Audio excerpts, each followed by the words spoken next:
అందరికీ నమస్కారం.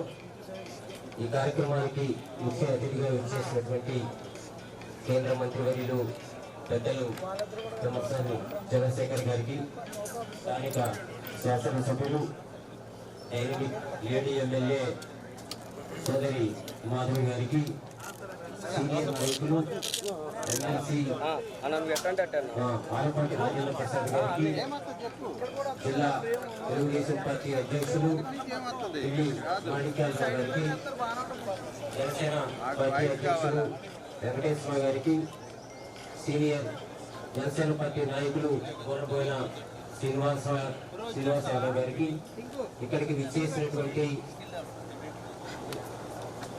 ఈశ్వర్ గారికి, ఇక్కడికి విచ్చేసినటువంటి పెద్దలందరికీ నమస్కారం తెలియజేసుకుంటా ఉన్నాను. మేము మా పాలక వర్గం ప్రమాణ స్వీకారం చేసిన తర్వాత ఇక్కడ రైతు బజార్కి 2 కోట్లు శాంక్షన్ అయింది. కార్పొరేషన్లో అడ్వాన్స్ పర్మిషన్ పెండింగ్ ఉందని తెలిసింది. ఆ క్రమంలో మినిస్టర్ గారి దృష్టికి, స్థానిక ఎమ్మెల్యే గారి దృష్టికి, అప్పుడున్నటువంటి మేయర్ గారి దృష్టికి ఈ విషయాన్ని తీసుకెళ్లి టెక్నికల్గా ఉన్నటువంటి సమస్యల్ని అధిగమించి దీన్ని శంకుస్థాపన దాకా తీసుకురాగలిగాం.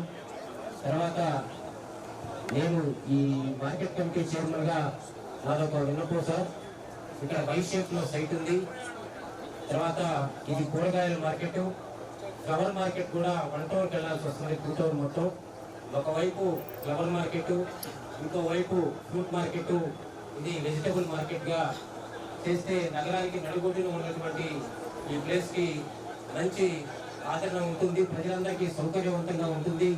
దానికి కార్పొరేషన్ నుంచి పర్మిషన్ ఇప్పించినట్టయితే మా డిపార్ట్మెంట్ నుంచి కన్స్ట్రక్షన్ చేపట్టి తదుపరి దాన్ని శుభ్రంగా ఉండే విధంగా, హైజెనిక్గా ఉండే విధంగా, G+2 కూడా స్ట్రక్చరల్ కూడా G+2 ఉండే విధంగా, లిఫ్ట్ స్టేర్ కేస్ ఉండే విధంగా డిజైన్ చేయించినాము. దానికి అనుమతులు ఇప్పిస్తే భవిష్యత్తులో ఇక్కడ అందమైనటువంటి హై స్పెషాలిటీ రైతు బజార్ని వైజాగ్లో ప్రస్తుతం ఇప్పుడు వైజాగ్లో ఉన్నట్టున్నారు. ఇంకా చూడలేదు, మేము కూడా ఇది చూడాలనుకుంటున్నాం. అదేవిధంగా దాన్ని మించే విధంగా ఇక్కడ రైతు బజార్లు ఏర్పాటు చేస్తామని చెప్పి తెలియజేసుకుంటూ